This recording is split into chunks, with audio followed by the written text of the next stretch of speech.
What up, folks? It's Tim, also known as your boy Chicago. This time I'm on the road. Just want to go ahead and drop you a gem. As you can see, this video is titled Neanderthal Thinking. Is Joe Biden a hypocrite?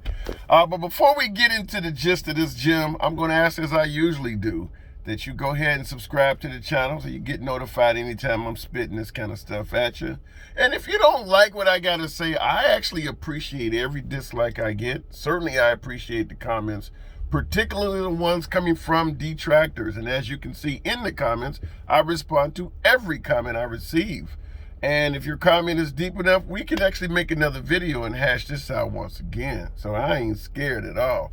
Anyway, like I said, we'll go ahead and get into the meat and potatoes of this. Now, the Neanderthal thinking is what's making the rounds all over conservative media, right-wing news, and talk radio. This is actually Joe Biden speaking in response to both Governors Greg Abbott of Texas and Tate Reeves of Mississippi. Both of those states are completely open. No mask mandates at all. And what I mean by that is, if you want to throw an outdoor concert at your venue, the governor will not interfere. If you want to have a restaurant completely open, packed to the rafters, no social distancing, no mask required, the governor has basically stated that his state, there will be no enforcement, there will be no problem with what you're doing.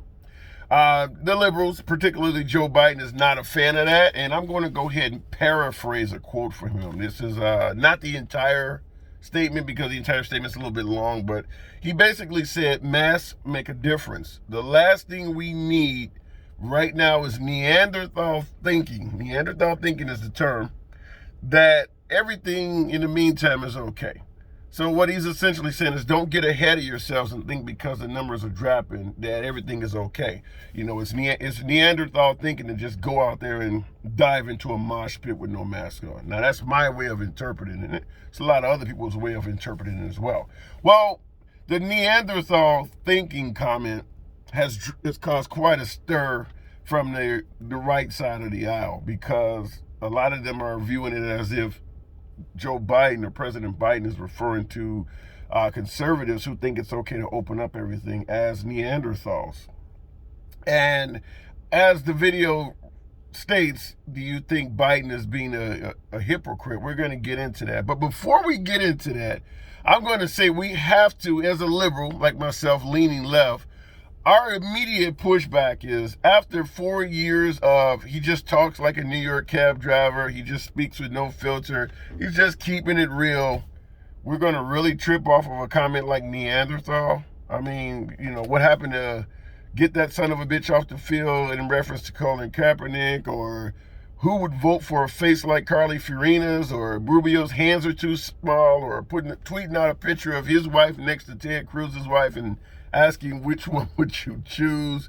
And the list goes on and on. McCain, the Pope, Romney, Supreme Court is cowards, etc., etc. But a month into Joe Biden's term, he uses the term Neanderthal to refer to the thinking that some conservatives have. And they're just ballistic. Like, how could you use such language? That we could talk about in another video, but we're going to talk about President Biden in this case. Obviously, in the case of President Trump, my personal belief is that his language cost him the presidency. I think he was, on paper, a far better choice than now President Biden, because Biden's been around for quite a while, and he doesn't have a really big record of any significance, whereas Trump has only been around for 4 years, and he's actually done some big things. I mean, his economy will be remembered throughout the years. Not as much as his tweets in his mouth, but his economy will be remembered. I mean, if the Space Force takes off, that obviously started with him, not to mention Middle East peace deals and the first stimulus we received probably in U.S. history. Have we ever received a payment to every single working person in the country and beyond? So he definitely, on paper, was a better candidate. There's no taking it back from that. And I'm a liberal, 100% through and through, and I think that Trump was a better candidate. But the language was brutal, was ridiculous, unnecessary, and any other adjective I can come up with or synonym I can come up with. So, back to the comment, is Biden a hypocrite? And the reason I'm asking that is because President Biden promised us that he would do the exact opposite of former President Trump. He would unify the country and restore the soul of the nation, is what he said. And he would get away from the insults. Here we are, a little bit past 2 months into his term, and he's calling a large part of the voting bloc, calling them Neanderthals. So I'm going to say that's not a good look for Biden. I can understand any liberal that's watching the video. For the few liberals that watch this channel, I can understand any of them for speaking out. And the first words would be, how the hell could you go after Biden for this one word? And Trump said thousands of them. I'm with you. I sympathize with you. I'm with you when you're right. So we're not arguing about that. We're just simply saying that in terms of making promises, President Biden did promise that he would restore the soul of the nation and get past the comments and things like that. He said we're not comprised of red states and blue states. We are Americans. This is what he said in his original speech. So, he unfortunately is going to have to tiptoe around using language like that. Obviously, if Trump said that the right wing wouldn't give a damn about it, they'd probably clap and cheer it on. So, yeah, it's also hypocritical that the same folks who cheered on Trump dropping his language is now criticizing Joe Biden for using something that is actually fairly mild compared to son of a bitch and some of the terms that, punch this guy in the face and I'll pay your legal fees. I mean, his language is fairly mild, but he's only been in the office for, like I said, 2 months. So he probably needs to curb that down. But anyway, I want to get into something else that is similar in regards to this, because I like to ask you guys viewing this, how do you feel about completely opening up a state? And what I mean by that is, would you be willing to go to your son or daughter's, game at school if it was completely packed to the rafters, the bleachers are completely full and no one's wearing a mask? Would you have any issue with that? Or going to a doctor or a dentist and they're all over your face and potentially you're inhaling some of their output and no one's wearing a mask. Now, in a dentist's office, obviously he has on some form of a splash guard or whatever, but I mean, there is exchange there. Same thing, going to a doctor's office or anywhere else. How would you feel about that? You want to go to a bar and hang out. So do you believe we should be 100% open or some variation of that? Same thing going to an outdoor concert or any of that where everything's packed in tight, or you think there still should be some social distancing like they practice at most of the, a lot of the NFL games that just concluded, including the Super Bowl? So I would love to hear that. But otherwise, it looks like we are heading that way, and it's going to lead. Here's another thing that I predicted quite a while ago, but I'm assuming that quite a few other people predicted. When it comes with the vaccinations, there's obviously anti-vaxxers, and that's eventually going to present a problem. Once they get down to the children, how would you feel if, someone put their toddler in school next to your toddler and they refuse to vaccinate their child? Because that is absolutely going to probably end up going to the Supreme Court. What rights and privileges may be suspended for anti-vaxxers? Like right now, Carnival Cruise Line or Royal Caribbean Cruise, they're actually offering cruises that are leaving Israel right now, but they require that every passenger be vaccinated.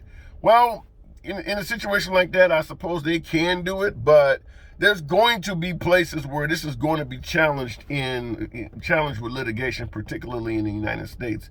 People are going to be saying you need to be vaccinated to do this or do that. And maybe in the porn industry, for instance, you're breathing on somebody, you got to be vaccinated. Or, any industry where people are, filming a soap opera where they kiss a lot, you're making contact with someone, you need to be vaccinated. So it's going to potentially be a question that's going to be presented to the Supreme Court. Is it constitutional to require someone to use a vaccination or discriminate against them if they have not? How do you feel about that? I would love to know that in the comments. Like I said, I will come back at your comments. If you get stupid enough, like I said, we can make a video and we can hash that out too. I'm not scared. But this is what we're leaning to, folks. We're leaning to a society where it looks like we are going to beat this, but we're going to beat it kicking and screaming. There are a lot of people that from day one, they never believed it was much of an issue anyway. And even now, we're well over 500,000 deaths, and they still do not believe it's an issue. I had someone tell me just yesterday that COVID has a 99.6% survival rate or something like that. And I believe that's true, but my response to them was, if you had a 99.6% survival rate of all U.S. airline flights, they would shut down the airline industry, because that means 40 flights out of every 1,000 goes down in flames. That is not a great number, and people do not realize that in a country of over 330 million people, 99.6% is actually not that great. That still represents a whole lot of people. So anyway, like I said, I'm going to end this video, but I would love to hear your comments on, do you think that Joe Biden is wrong in saying that, but you think that because like I said, most of my audience is right-wingers. So if you were a big fan of Trump, not necessarily just his policies, because I was a fan of some of those too, but you also were a fan of him just his personality and everything, I would like to know, how do you differentiate all of the social comments, the insulting comments coming from Trump as okay or indifferent, but you find what Biden said is, insulting? Same thing would apply with Hillary Clinton using a deplorables comment. There's another issue with a politician insulting a wide variety of the voting bloc. And I believe also President Obama said something about clinging to your guns and Bible. And once again, it was considered by the right to be very insulting. But then, like I said, how do you separate those comments coming from the left as insulting, but you're okay with talking like a New York cab driver, just being real, speaking with no filter? So I would love to hear how you differentiate that. We can talk about it in the comments, as I promised. Otherwise, I will see you guys later. Like, comment, subscribe. We'll keep it going.